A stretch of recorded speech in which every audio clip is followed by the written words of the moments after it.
Hi, I'm Dr. Holly Hancock, and this is The Science of Sex. Thanks for tuning in, I really appreciate it. I am calling this segment Primal Instinct because we are going back to the basics. And what I mean by that is, why are we so driven to have sex? And some of you may be wondering why I am going this far back into the physiology, the biology, the chemistry, and all of that other ology and anything study that ends in an E. The reason is that in order to sing from the same sheet of music, let's say, we have to have the same basis. And so for my comfort and for my viewers, I'd like to make sure that we are all starting at the same place. To quote Maria von Trapp, let's start at the very beginning, which is a very good place to start. So here we go. Now, one of the things that I'd like to discuss first is to establish a theoretical framework, or not, as the case may be.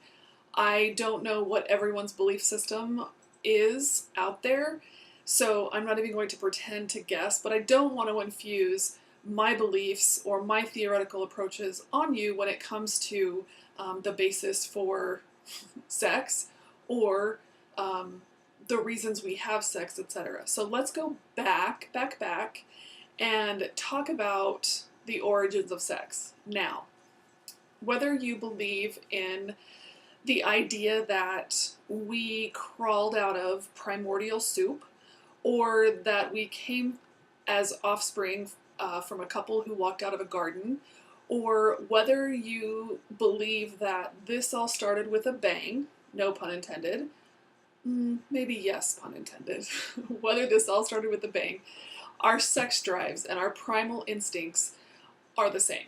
It doesn't matter, again, the theoretical orientation or the belief system that you come from. The fact is, we need sex, we want sex, and we have sex. And why is sex so important? What is this primal instinct that continues in all of us through all of history, through evolution, through scientific discovery and innovation? Why is it that we still want to have sex?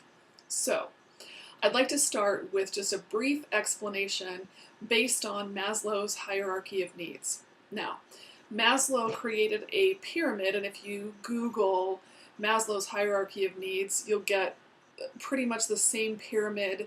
Sometimes people interpret it a little bit different, but the needs, the levels, the stages of development, human development, and what are needed for each of those stages will remain constant. Again, you might see some variation based on whose presentation it is, whose idea it is, but again, basics are still the same.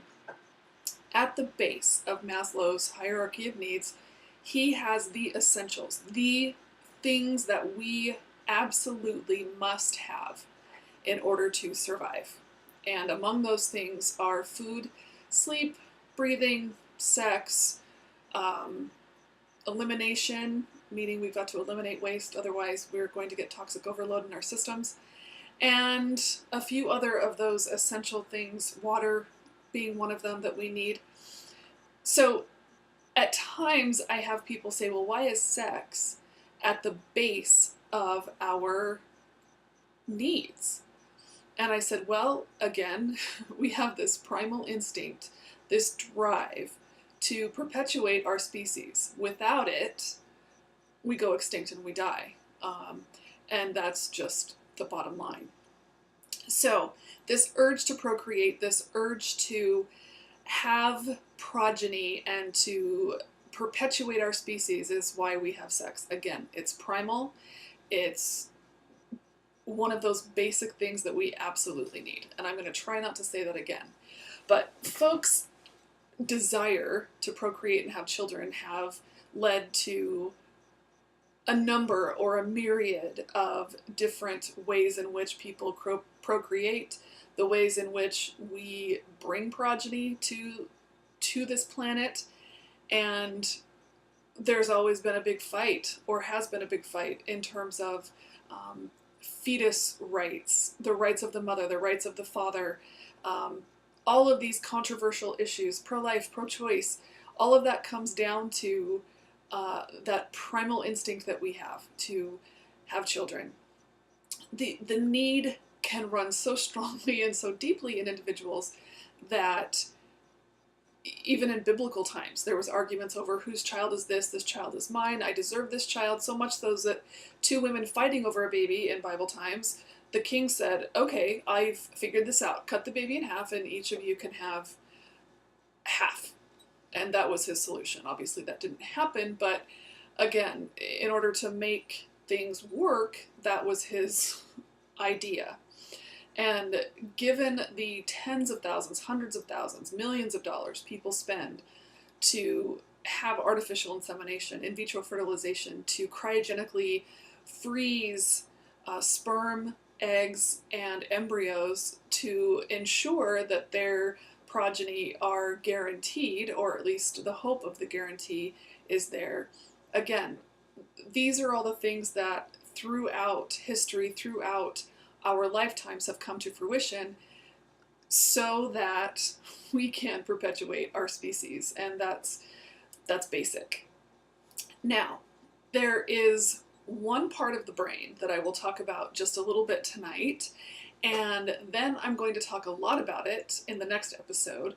And in addition to talking to that part of the brain, or talking about that part of the brain rather, I will also talk about the neurochemistry, the biochemistry, and the physiological responses, etc., to sex, and why those responses, those release of hormones and chemicals, maybe keep us coming back for more, even if it's not to procreate. So, little teaser for the next episode, we're going to talk about sex on a chemical level, and again, talking about our brain. Now, the piece in our brain that keeps us going and keeps men chasing women, or women chasing men who want to have children, is called our midbrain. It's the amygdala, it's the hippocampus, it's everything in the midbrain. Now, you may be more familiar with this portion of the brain, or this part of the brain, as the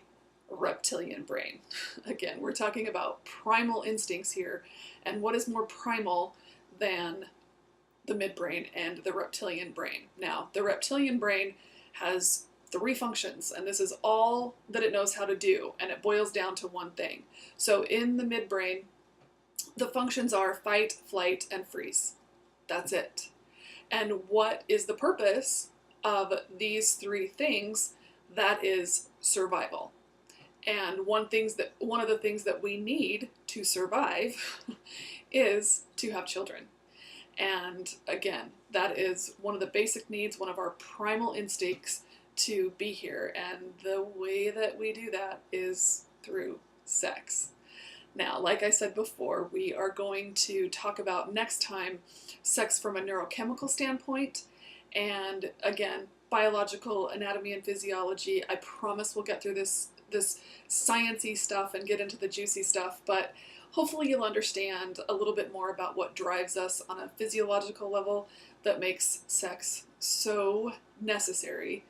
But again, I think what everyone might be looking for is, why is sex so fun, and why do we keep coming back for more? Now, I know that a lot of you have your own reasons for that, and again, there can be scientific reasons, but science doesn't explain why, if we're not having sex for procreation, why are we having sex? Well, actually, that can be explained scientifically, and we'll talk about that next time. I'm not going to say next week, because to be honest, doing this every week is going to be difficult at best for me. So I'm going to commit to twice a month and hope that satisfies your desire for more information about the science of sex.